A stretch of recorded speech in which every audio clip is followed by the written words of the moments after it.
If you do mountain bike cross-country races, you need to love to suffer, because you suffer from the first minute to the last minute.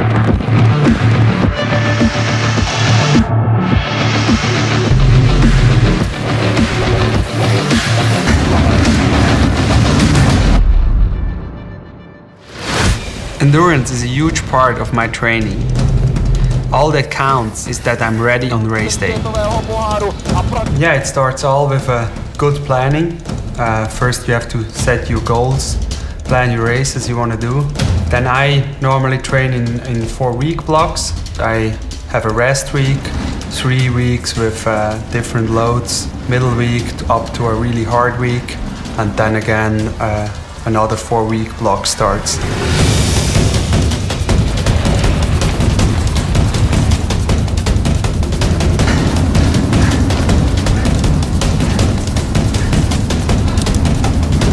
Nino these days does about 14 to 16 race days, maybe 10 of those days or then super important ones like World Cup races and national, international championships.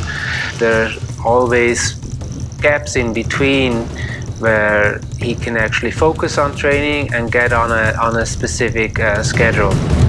Yeah, here you see my Olympic year, 2016. Started training in November, some race training back home, a lot of Nordic skiing, then a really 3 hard weeks in South Africa with a lot of hours and a lot of intensities. And then as soon the races started, it's a bit less hours, but with a lot of intensities with the race and also in between. When I compare the endurance training of today and back in the 90s when I was racing, first of all, a big difference was that we did pretty much everything on the bike only. Also power stuff was all on the bike. We were cyclists, we were training on the bike.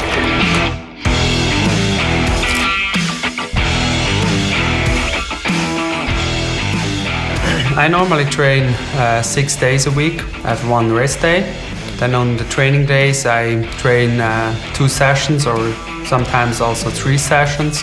Normally 2 to 3 runnings per week. The rest in summer is force training and the most time is cycling, road and mountain bike.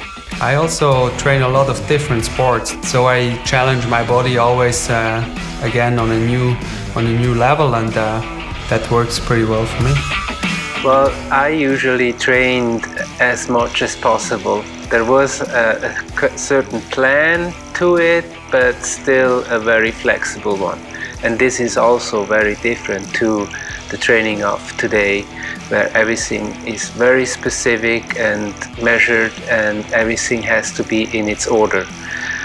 I was usually looking up in the air, and when the sun was out, I was usually doing a little bit more than I should, and when the weather was bad, I did a little bit less than I should. Yeah, I always focus on quality before quantity. I train the whole year through maybe 950 to 1,000 hours. There are other athletes that train more, but I really focus on quality. And then it's the quantity that was much higher back then, but that has also to do with the duration of the races, because they were back then 2.5 to 3 hours, and today's races are only 90 minutes, means like half the distance.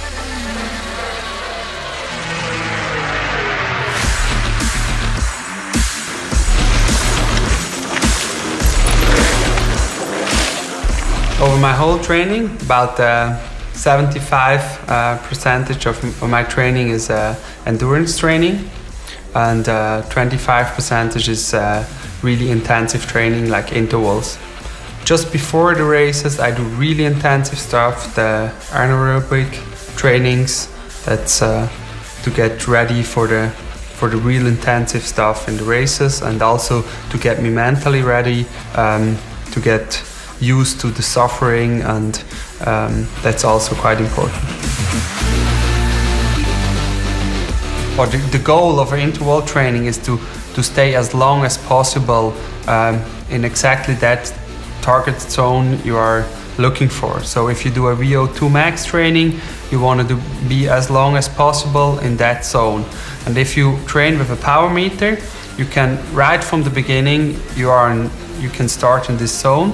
Your heart rate is maybe at the beginning a bit too low, but it gets higher and higher, and towards the end it's probably also up there. But with the power meter, you are much more precise, and you are from the beginning right in the right zone.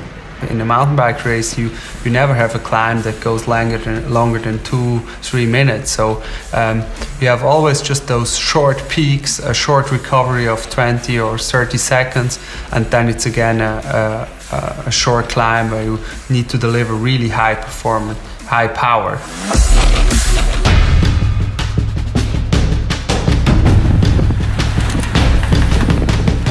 Looking back now, I think I could have done so much better with more know-how, or with the know-how of today. Things would have been so much more efficient. Yeah, all my training sessions are to perform better, to get faster, and to get used to this situation. And especially the interval trainings also teaches me mentally to sustain those uncomfortable situations. When Nino does his training, he really is 100% focused on this training. He knows exactly what he does, he knows exactly what's on his schedule, and he follows this schedule 100%. No matter if it's cold or hot, if it's rainy or sunny, he just does his thing. I wouldn't say I have a training that I prefer, and I really like all the different kind of trainings I can do in mountain bike, the long road rides, or the long ski touring in winter, and then some really intensive intervals on my mountain bike. It's like it gives you a nice diversity of different sessions, and that I'm really like in the mountain bike sport.